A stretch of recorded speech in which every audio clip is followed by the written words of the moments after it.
పార్టీలు ఎందరో ఆశావహులు యోగం దక్కేది మాత్రం ముగ్గురికే.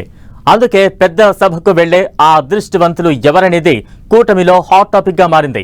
వైసీపీ రాజ్యసభ సభ్యులుగా ఉన్న ముగ్గురు రిజైన్ చేయడంతో 3 స్థానాలు ఖాళీ అయ్యాయి. ఆ 3 సీట్లలో ముగ్గురికి అవకాశం దక్కడం ఖాయం. కానీ ఆ ముగ్గురు ఎవరన్నదే డిస్కషన్ పాయింట్ అవుతోంది. టీడీపీ నుంచే ముగ్గురు రాజ్యసభకు వెళతారని ఓ చర్చ, జనసేనకు కూడా ఓ సీటు ఇస్తారని ఇంకో టాక్ వినిపిస్తోంది. పెద్దల సభకు వెళ్లే ఆ ముగ్గురు ఎవరు? బాబు మదిలో ఏముంది? ఆశావహుల అంచనాలు ఏంటి?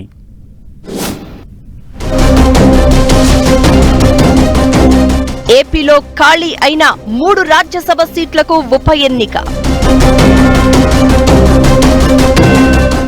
2 టీడీపీ, జనసేనకు 1 కేటాయిస్తారని టాక్.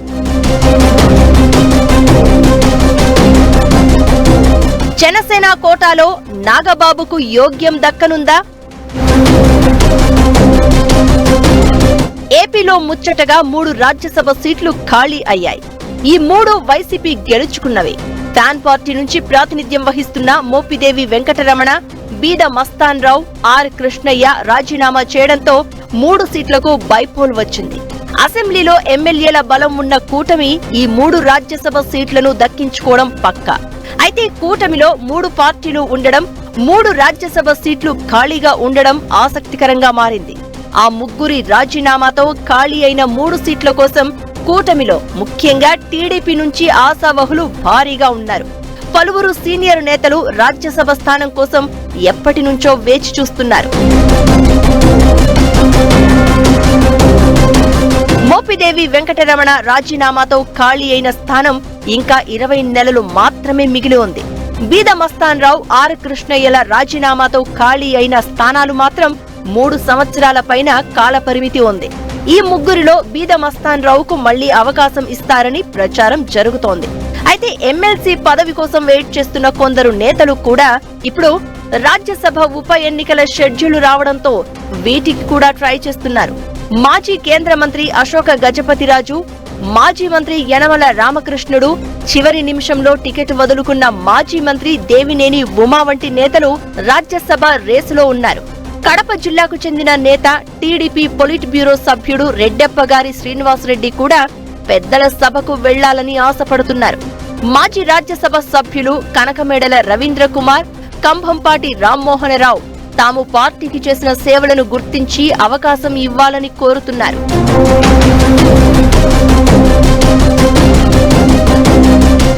మూడు పార్టీల మధ్య పొత్తు ఉన్న నేపథ్యంలో ఈ 3 పదవులను 3 పార్టీలు తలా ఒకటి తీసుకుంటాయా, లేక టీడీపీనే 3 పదవులు తీసుకుంటుందా అనే ఉత్కంఠ కొనసాగుతోంది. అయితే ఖాళీ అయిన 3 రాజ్యసభ పదవుల్లో 2 టీడీపీకి, 1 జనసేనకు కేటాయిస్తారని ప్రచారం నడుస్తోంది.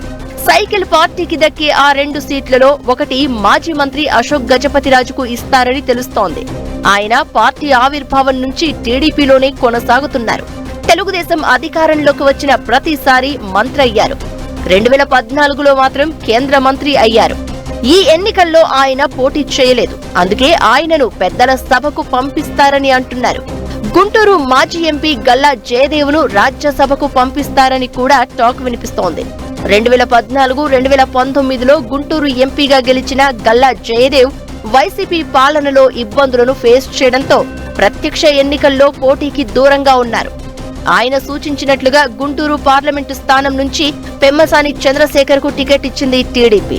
దాంతో ఇప్పుడు గల్లా జయదేవ్ను రాజ్యసభకు పంపే ఆలోచనలో కూడా పార్టీ ఉన్నట్టు తెలుస్తోంది. మరోవైపు జనసేనకు 1 రాజ్యసభ సీటు ఇస్తారని తెలుస్తోంది. అదే జరిగితే జనసేనాని బ్రదర్ నాగబాబు పెద్దల సభకు వెళ్లడం ఖాయమన్న ప్రచారం జరుగుతోంది. ఎన్నికల్లో జనసేనతో పాటు కూటమి గెలుపు కోసం నాగబాబు కృషి చేశారు. కూటమి అధికారంలోకి వచ్చిన వెంటనే నాగబాబుకు టీటీడీ చైర్మన్ ఇస్తారన్న ప్రచారం జరిగింది. అయితే ఇప్పుడు జనసేనకు రాజ్యసభ సీటు ఇస్తే మాత్రం అది నాగబాబుకు దక్కడం ఖాయమని తెలుస్తోంది. నాగబాబు రాజ్యసభకు ఎన్నికైతే జనసేన నుంచి తొలి ప్రాతినిధ్యం ఆయనదే అవుతుంది. మరోవైపు టీడీపీ ఆవిర్భావం నుంచి రాజ్యసభలో ప్రాతినిధ్యం లేకపోవడం ఇదే తొలిసారి. ఇప్పటికీ 9 నెలలుగా పెద్దల సభలో టీడీపీ ప్రాతినిధ్యం లేదు. మొత్తం 11 ఎంపీ సీట్లు వైసీపీ ఖాతాలోకే వెళ్లిపోయాయి. ఇప్పుడు ఈ 3 సీట్లు ఖాళీ కావడంతో అందులో ఈసారి 2 రాజ్యసభ సభ్యులను పంపించి టీడీపీ వాయిస్ ను వినిపించాలని చూస్తోంది హైకమాండ్. మరోవైపు బీజేపీ కూడా ఏపీ నుంచి రాజ్యసభ సీటు అడిగే అవకాశం ఉంది. అయితే మున్ముందు ఖాళీ అయ్యే సీట్లలో అవకాశం ఇస్తామని, ఈసారి మాత్రం టీడీపీ జనసేనకు విడిచిపెట్టాలని ఆ 2 పార్టీలు బీజేపీ హైకమాండ్ ను కోరినట్లు తెలుస్తోంది. సో ఆశావహులు అంచనాలు ఎలా ఉన్నా పెద్దల సభకు వెళ్లే ఆ ముగ్గురు ఎవరు అనేది మరో వారం 10 రోజుల్లోనే క్లారిటీ వచ్చే అవకాశం ఉంది.